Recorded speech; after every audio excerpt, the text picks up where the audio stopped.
주식 투자를 사랑하시는 500만 동학 개미님도 안녕하십니까. 평생 무료 주식 투자에서 전해드리는 오늘은 바이오 순환 관련된 부분에 있어서 마이크로바이옴이라고 하는 부분을 설명해드리려 합니다.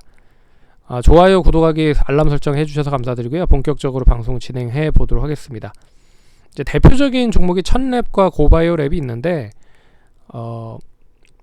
지지난주 계속적으로 이 바이오에 대한 업종별 순환매가 이어질 수 있다라는 이야기를 미리 서두에도 계속 얘기를 해드렸고, 무조건 이제 바이오 관련된 종목이 코로나 치료제나 백신 쪽 관련된 종목들이 움직이진 않을 거다라는 부분이 있습니다. 그래서 아직 뭐 천하 통일을 꿈꾼 그런 코로나 백신이나 치료제는 아직 없다. 아직까지 뭐 아스트라제네카나 모더나가 나오긴 했지만 완벽하지 않다라는 거. 그래서 기대감이 줄어들고 있다. 하지만 상용화가 조금씩 되고 있다라는 거는 좀 눈여겨보셔야 될 대목이라고 볼 수 있을 것 같고요. 그나마 바이오 업종들이 최근에 관심 있는 부분들은 이제 JP모건 컨퍼런스를 줄여서 이제 JMC라고 했습니다. 제가 JP모건 컨퍼런스에 참여하는 기업, 뭐 에로 라이센스 아웃 가능성에 있는 기업들이 조금 상승을 했었던 부분들인 것 같고, 이 바이오 제약 관련된 종목들이 조금 조정세가 이어지다 보니까 결국엔 2차전지 반도체 자동차 업종으로 매수세가 집중이 되고 있다. 하지만 그 중에서도 이제 국내 쪽에서는 모더너 쪽 관련된 위탁 생산을 한다는 녹십자를 바탕으로 해서 상승을 많이 했고요. 그리고 이제 마이크로바이옴 관련된 회사들이 좀 많이 올랐다. 그러면 왜 올랐는지에 대한 순환매 되고 있는데 종목별 차별화가 진행이 되고 있다. 그 중에서 마이크로바이옴 관련된 부분을 눈여겨봐야 된다 라는 부분이 오늘 핵심 부분인 것 같습니다. 마이크로바이옴은 이제 인간에 서식하는 미생물의 유전 정보 전체를 말한다라고 생각을 하시면 될 것 같고, 마이크로바이오타와 지놈을 섞어 놓은 그런 부분이라고 생각을 하시면 될 것 같습니다. 그래서 뭐 기술적인 부분에 대해서는 저 그렇게 잘 알진 못하지만 결국 이 유전 정보, 이제 유익균과 유해균을 생성하는 원리를 질병 간의 연결성 등을 분석을 해서 뭐 신약 개발이나 불치병 치료에 폭넓게 활용될 수 있는 부분이다. 그래서 식품이나 화장품 치료제 개발을 진행을 하고 있다. 뭐 이 정도만 뭐 알아두셔도 좋을 것 같고, 인간의 몸에서 인체에서 나오는 부분들이기 때문에 그렇게 뭐 부작용 같은 거는 많이 없을 것 같습니다. 그래서 조금 제일 접목하기가 쉽지 않겠느냐라는 생각이 있는 부분인 것 같고, 정부에서도 12월 작년 말에 지원을 좀 하겠다라는 이야기가 나오면서 뉴스가 하나 나왔었습니다.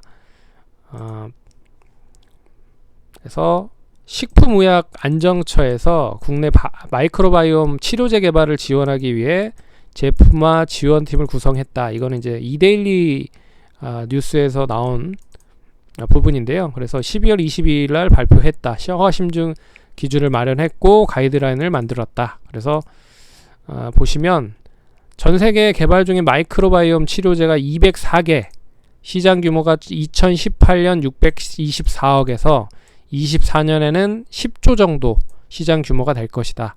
그래서 국내 쪽 관련된 업체들이 이래 있다라는 부분을 말씀드리고 있습니다. 그래서 간략하게 좀 얘기를 해드리면, 먼저 지노맨 컴퍼니가 시가총액이 제일 커요. 한 1조가 넘습니다. 그래서 젠이라고 하는 이제 001 후보물질이 면역 관문 억제제와 치료요법 병용으로 인해서 독일 머크와 화이자와 이 미국에서 일상 진행하고 있다. 뭐 이렇게 부분이고, 첫랩은 2천억 정도 수준입니다. 뭐 자체 축적한 마이크로바이옴 플랫폼, 어떻게 보면 진단 쪽 이제 이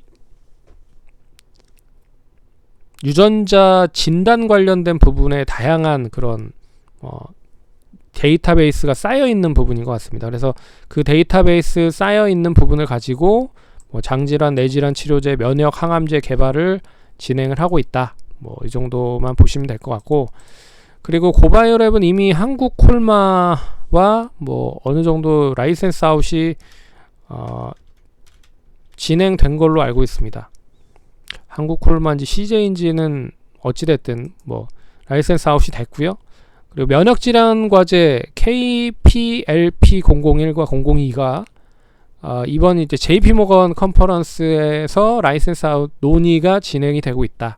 이런 부분인 것 같습니다. 그래서 뭐 이렇게 이슈가 되고 있다라는 거는 잘 알아두실 필요가 있을 것 같고요. 차트를 한번 보도록 하겠습니다.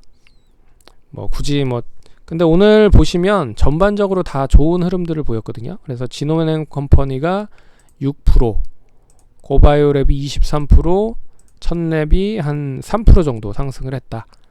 그래서 전반적으로 다른 그 바이오 제약과는 틀리게 이제 뭐 시작을 하려고 하는 흐름들을 보이고 있다. 그래서 고바이오랩부터 먼저 설명을 해드리면 이제 장대 양봉이 나왔죠. 거래량이 좀 실린 흐름에서 장대 양봉이 나왔기 때문에 추이가 뭐 한 5만원 정도만 유지가 되면 그대로 이제 우상향을 할 수 있을 것이다 라고 보고 있습니다. 뭐 단기적으로는 한 6만원 이상 좀 추가적인 상승이 이어진다라고 하면 7만원 이상도 뭐 상승 여력이 남아있지 않을까 그렇게 보고 있고요. 뭐 익절가로 볼 수 있는 가격대는 한 4만 7, 8천원 정도. 그리고 나는 여기에서 매수를 좀 해보겠다라고 하시는 분들은 뭐 가격을 줄지는 안 줄지 모르겠지만 5만 1,000원, 2,000원 정도면 뭐 분할적으로 조정권에서 매수를 할 수 있지 않을까. 그리고 뭐 이 흐름이 완전하게 끝난다라고 하는 부분이 있다라고 해도 뭐 45,000원 정도만 유지가 되면 뭐 상승세 이어질 수 있다. 첫랩도 앞선 고점이 54,800원입니다. 이 4,800원을 돌파를 하면 이제 고점을 돌파를 한다라고 생각을 하셔야 될 필요가 있을 것 같고, 지난번 고점이 이제 56,500원입니다. 그래서 54,800원과 56,500원 이 구간에서의 매물이 이제 얼마만큼 빠르게 좀 안정화를 시키면서 매물 소화를 하는지가 관건일 것 같습니다. 근데 이때 거래량이 500만 주 정도 거래량이 나왔기 때문에 내일 뭐 한 못해도 200~300만 주 정도만 나와도, 그리고 고점을 잡아도 뭐 앞선 고점은 충분히 돌파를 할 수 있다. 그러면 1차적인 목표가는 한 6만원 이상, 역시 2차적으로는 한 7만원 정도까지도 뭐 보셔도 무방하지 않을까, 그렇게 좀 볼 수 있을 것 같습니다. 원체 바이오 종목들이 탄력적인 애들이라, 예. 그리고 지노맨도 지난번에 이제 고점에서 23일날 이제 고점에서 하락이 좀 크게 나왔죠.